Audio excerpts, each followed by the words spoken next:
Have you ever wondered what Black emotional intelligence is and how Black males use it to navigate race? You might also be wondering what this has to do with DEI. DEI has many facets, and today we will unwrap this topic that is not often discussed. We are excited to have you here with us today. I'm looking forward to you all meeting my guest. We value your feedback and opinions. Please drop them in the chat or comment boxes on social media. We intend to respond to as many questions as possible. This takes a great deal of effort on our own to pull off, so I'm eternally grateful to all my loyal guests. Follow Diversity Connects Us on Apple, Google, and Spotify. My name is Rochelle Carrier, and I'm a DEI personal consultant and EQ coach and authoress of Emotional Intelligence, a toolkit for managing DEI. The link to purchase the book will be in the comments. For a living, I help organizations implement DEI plans and reframe their cultural mindsets through thought provoking workshops and webinars. Join us as we share the different voices in the DEI space. Today, I'd like to introduce you to Jewel Love Edwards, and I'll let him introduce himself in his own words. Hi, how are you? Hello. Thank you so much for having me here today. As far as a bit of an introduction for myself, I'm originally from Oakland, California, and I am biracial. So my father is African American from the South of the United States, and my mother is Scottish Canadian, and they met in the San Francisco Bay Area. So growing up alongside my father, who was an entrepreneur, I really got in my blood the nature of business very early on. So this is operations and accounting and marketing, and all of his businesses were in the Black community and had a philosophy of Black community uplift. So I always knew that I'd be an entrepreneur likely in the Black community when I grew up. I didn't know what it was gonna be for me. So in my late teens, early 20s, I turned to activism, Black student activism at UC Santa Barbara, and was effective in that, winning multi-million dollar campaigns for Black student outreach.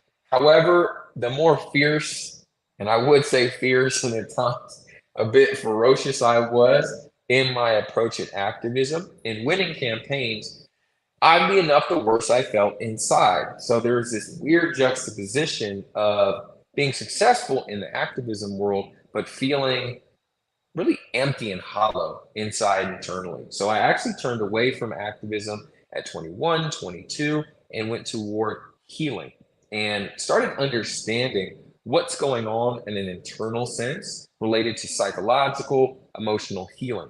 I looked at different religious traditions and paths.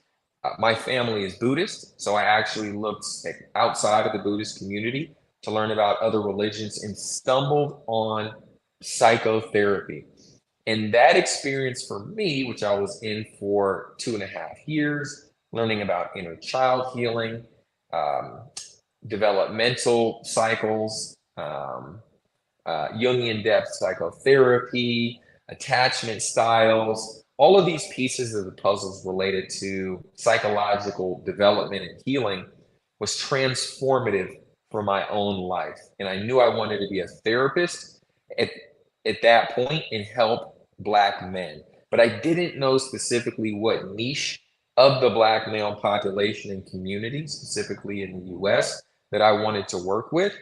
And so I started my practice and then quickly realized that brothers in the corporate space, that was my tribe. I mean, my first client, Harvard Business School, suited and booted, super sharp on the path to being married. I was like, these are my guys that I want to not only work with, but learn from and grow with as well. So I started my organization called Black Executive Men.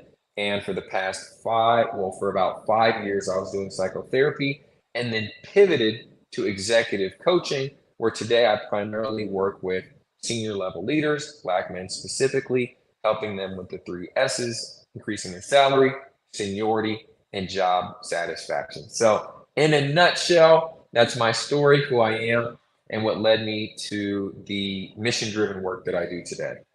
Absolutely. I love all of it.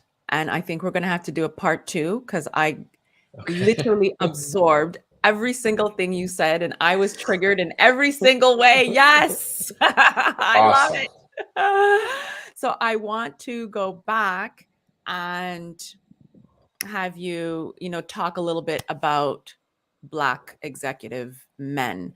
Mhm. We know how you got there and what led you there to where you are now. But if you want to, give us a few tidbits on what it would look like if a Black male were to sign up with you.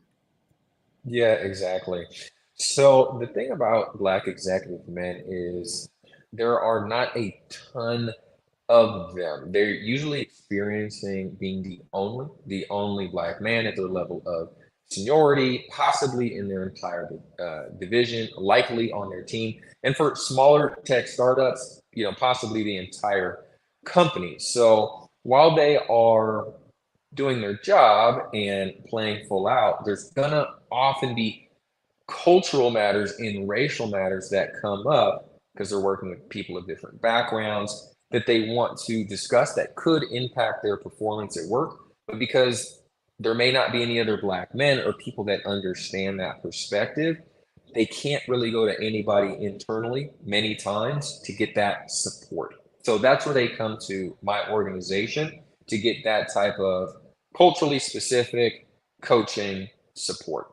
So if a client were to come to work with me, some of the challenges that they typically show up with are that they've been in an organization in a role for a few years, maybe two, three, four, possibly five. They haven't got a promotion. They haven't got a significant raise. They've seen their colleagues, many times non-Black colleagues getting promoted past them. And in their mind, they're just wondering why. Is it racism? Is it something I'm doing wrong? Is it something else? But whatever the reason is, it leads to frustration. And in some cases, it can even lead to uh, being on the verge of burning out. So that's usually when they come to me, and I help them figure out a strategy, either to stay in their own organization and run an internal marketing campaign. Essentially, it's where they get sponsor, mentor, communicating with their manager about the value that they bring to the organization. Many of my guys or clients, they're very good at doing their job, but they don't always highlight the value that they bring to the organization. And because they don't do that, they're not viewed as valuable as some of their counterparts and fail to get the promotion. So sometimes it's strictly a skill set that I help them with in order to secure a promotion, raise more responsibility at their company. And sometimes it's truly about identifying, hey, this is not going to be a fit for culture reasons, or you've been pegged as a certain type of performer, which it can be really hard to break out of. And it's simply time to shift to another organization where you can command the salary. Let's say you want a jump in seniority, or what we call the Trinity, it's having job satisfaction as well, where you're having the impact that you'd like to have as well. So that's a bit of the lay of the land. If someone were to become my client, how we'd be looking at them and how I would help them forward. Right. The you know, when we talk about emotional intelligence, do you think that when they come to you, you said something that was pretty interesting as well about not knowing their own worth or their own value to be able to bring that to the table. Are you talking about also them proposing XYZ while they're there in terms of creating a new position or where they could be of value in that position? How does that work? And then, Sure. are they using, do you think that they're often using emotional intelligence to park certain things to not, cause waves? Sure, sure. So, I'm happy to speak to all of these points. We can go one at a time. I may have to bounce back to you on on some of the questions there. But No one of problem. the most important pieces that I work on with my guys, it is emotional intelligence. So there's going to be a few factors that come up in this domain. However, one of them is being able to build cohesive teams and checking in with other people on how they're doing, how they're feeling, and weaving in their emotional realities in their own decision making and moving things forward. So there's an example of a guy I've just been working with at Amazon right now. And there's a lot of layoffs going on over there right now, but he's a star performer. He's doing extremely well. He's actually looking toward a promotion, pretty high level guy.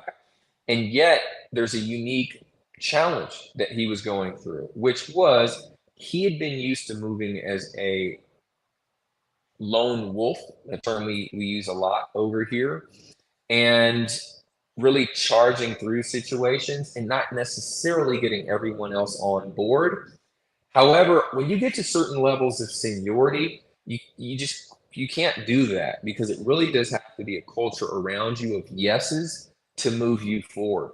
And so even though he was super intelligent, super bright, a lot of great ideas, there was a dynamic emotionally where he wasn't taking into account how his approach was impacting other people. So even though he could be right, he was not going to get promoted with that behavior. So it really took us tapping into how do you think that approach makes other people feel, alienated, uncomfortable, anxious, things of this nature. And then identifying that, we looked at communication strategies, which would allow him to communicate his point, but also build bridges with other staff to bring their viewpoints in. Now, whether he accepted them or not, or integrated them into his plan or not, was actually secondary in this process I was walking him through.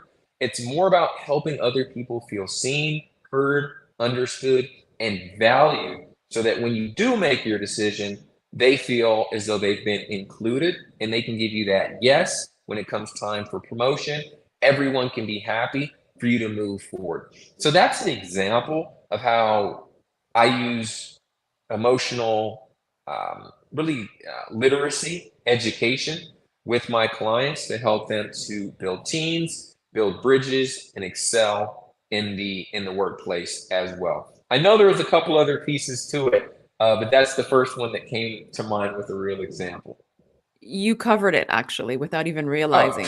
Yeah, it perfect. was yeah, you did. It's interesting and I'll boil it down. It really comes down to probably self-awareness because you said he wasn't able to communicate, right, what he actually needed for that time and then you were able to help him with that skill. And that's part of emotional intelligence. There was something that was, for lack of a better word, lacking in him that you were able to help him to be able to bridge that gap to get him to the next level. And that's part of emotional intelligence. That's self-awareness. It's not something that 100%. he, right? It's not something he was aware of, but you made him aware of it and then were able to bring him to the next level, 100%. Yep. right? So and I'm going to read this. I found this amazing review for you. So Dr. Childs wrote a fantastic recommendation for you. And he said you could offer thoughtful and practical approaches to help him address and remove several mental roadblocks toward reaching his personal and professional goals. And what I'd like you to do is, explain what mental, you probably touched upon it before, earlier in our conversation, but if you can explain some of the mental roadblocks that most Black men face in particular when Yeah. they come to you. Yeah, absolutely. So, most of the guys that come to me fall in one of three categories in their job or in their job search. So we can go through those now and then how I address them. And these are things that folks who are listening, they're actionable. So you can use these things in your own life as well. So the three levels, and got to prepare you. I'm very direct and I'm very bold with my coaching clients, is what I found they respond to best.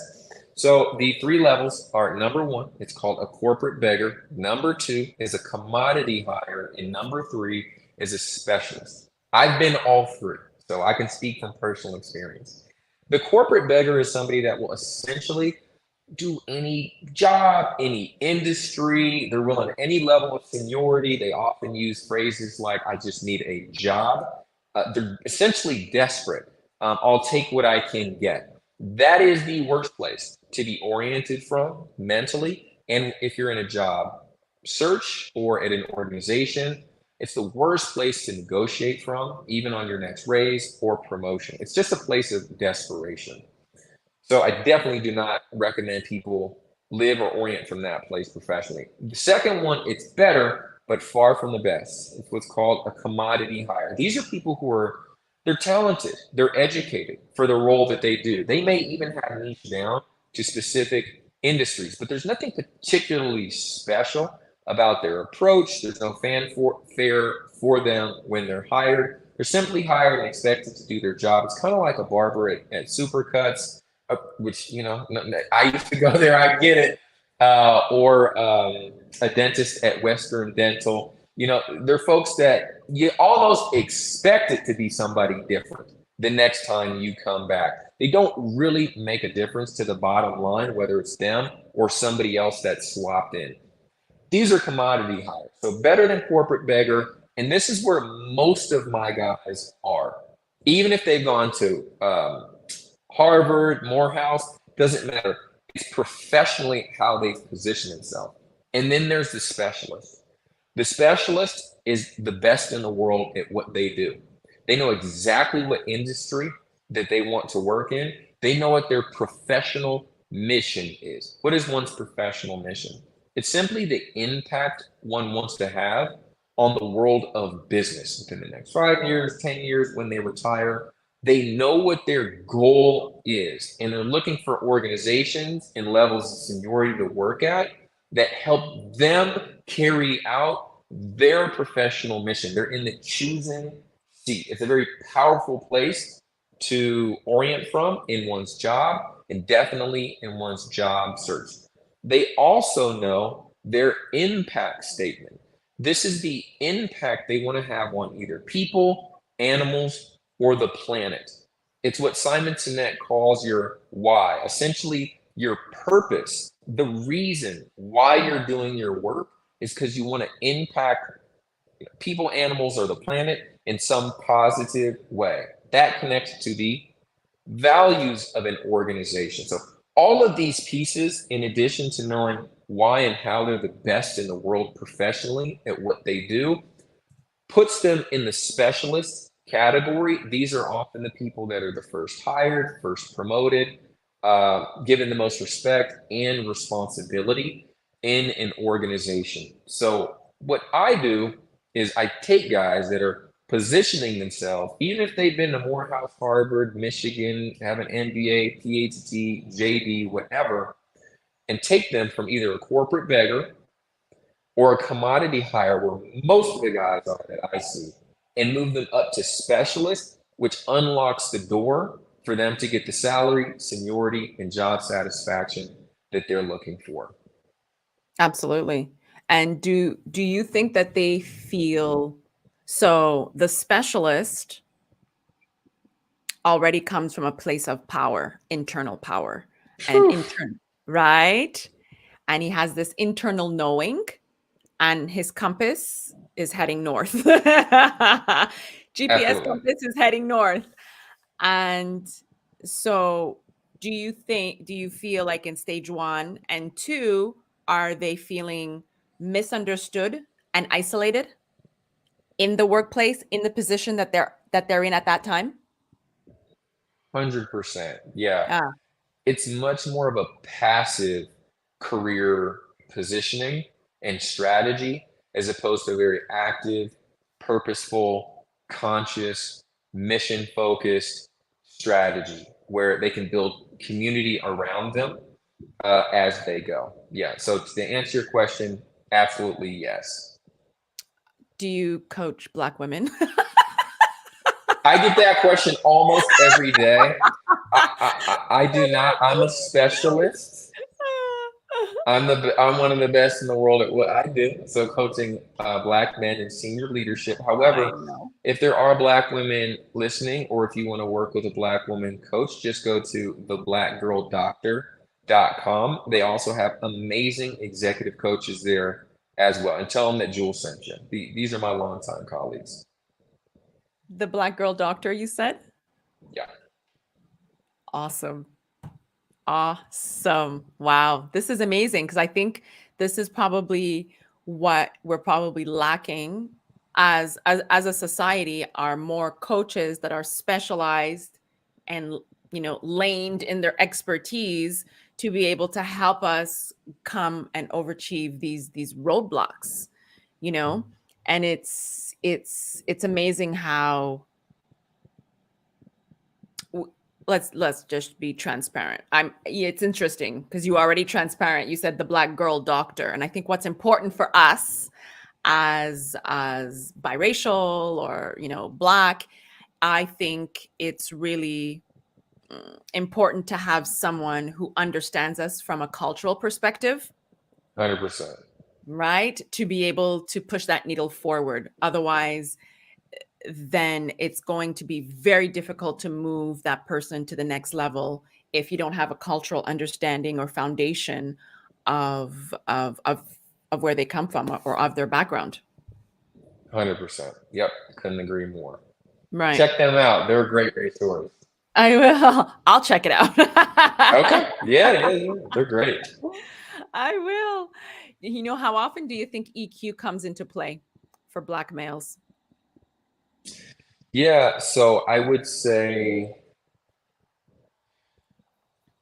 it's actually one of the quickest ways that I use when coaching my clients to get to the core of who they are and how they're relating to a situation. So they may say, that I got in an argument today, at work with somebody, and instead of assuming how that impacted them and how that made them feel, we'll go ahead and break out the nonviolent communication list of it's their emotional inventory, their feelings inventory.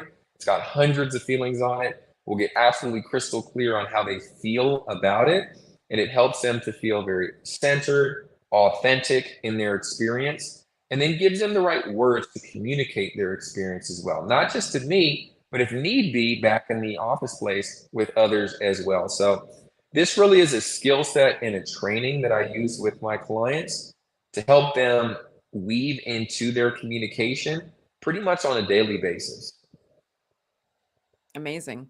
And I think the importance of it's the communication. I think a lot of it is not having the proper words to be able to describe those those feelings. And as a parent, I could definitely tell you with Sophia, my daughter who's 8, it's a challenge because there's a lot of things that she feels but cannot put a word to it. And oftentimes I help her. I'm like, oh, that means disappointment. This means frustration. Or if I see tears well up in her eyes, I'm like, well, that's pain, and it could be sadness. It could be anger. Like there's a whole, like you said, it could be hundreds of emotions. But unless she knows the words to be able to identify what she's feeling, as opposed to having an outburst, then it's very difficult for her to communicate it. That's it. Yeah. Right? Yeah. And then, so go ahead. Yeah. There's so much in emotional language that builds bridges from our inner self to connecting with others. And it's a really important skill set to have. And without it, it can cause all kind of disconnections in, a parental child relationship and a spousal relationship, workplace as well. So it's gold mine. And these are the things that they teach us back in like kindergarten, where it's like the certain faces, and then they'll have feelings under it. Yes. They might be like a different color, the different face. And I remember when I was a therapist working at an elementary school, and I love the charts that they had. It was this little boy that they had, and he had all these different facial expressions, and it would constantly remind me as a grown man all these different experiences emotionally that we cycle through, even on a daily basis. There could literally be, tens, if not hundreds. And so relearning these things as adults, it's absolutely key. And there's very few places outside of therapy that, or these days coaching, that education, it's happening. But it can yield huge results in our relationships, no matter where they are. Absolutely. Absolutely. So what does that mean to you? What does Black emotional intelligence mean to you as we wind down? Yeah. So Black emotional intelligence is simply really like a coding of having this conversation around emotional intelligence in the Black community. Emotional intelligence is going to be basically emotional intelligence. Therapy is more or less therapy. Tears, tissues, trauma, it's therapy, right? You get to that one-on-one room and you're going to be talking about your childhood. You're going to be talking about the difficult times in life. You're going to be talking about how your dad made you feel, your mom made you feel, your spouse made you feel. It's pretty, par for the course common stuff. However, my business, for example, which ties back in your question of Black emotional intelligence, it actually says, it's called Black Executive Men. So off rip, it says nothing about therapy. It says nothing even about emotions. It's an ego boost and it's the career goal and it's an identity, an aspirational one for my clientele. So it's all of these things for Black men in corporate America to say, yes, that's me. I'm aligned. Sign me up. How much is it? When can I begin? All of that. And yet, once they get into the chair, well, this is more when I was doing therapy, but coaching it's pretty similar. Similar. Yeah. It's tears, tissue, and trauma. It's therapy, it's feelings. And so I think the Black emotional intelligence, it's really about how to frame the conversation to get Mm, us in touch with our feelings and emotions, because some of the dominant forms of how this conversation is held may not resonate with us. It may not be appealing to us, but when it can be coded and marketed and actually be made authentic to our experiences, it can open up a world of comfort for us to say, mm. that's for me. Yes, I'll tell you how I'm feeling. Yes, this resonates with me. I don't have to step outside of my culture to participate in healing. It can be one. So that's what comes to mind for me around Black emotional intelligence. Absolutely. It's interesting how and that's exactly what it is when I saw Black executive men. There was something that pulled me and said, ah, because it's coaching. And like you said, coaching is very close to therapy. You're listening, you're assessing, you're Absolutely. plugging in a little bit of education, maybe a little bit of humor and an anecdote, and not necessarily telling them exactly what to do, but giving them that nudge and that guide. And Black executive men does give an ego boost, because a lot of, Absolutely. right, they're not going to, I think a lot of and it's cultural. Emotional intelligence is not something, like you said, it's something that was taught in kindergarten. And then after kindergarten, in grade 1, you're not looking through those flip books anymore with all the different, my daughter has one, with all those Mhm. different images, and the little red guy is angry, and then the You're sad guy right. is blue. We're Yeah. not going all around using those flip books anymore. So I think the title is amazing because it brings everybody in, but then you go beneath all the layers to be able to help them grow and blossom into, the executive men they already think that they are. Exactly. Right? Yep. I love That's it. I exactly love it. right.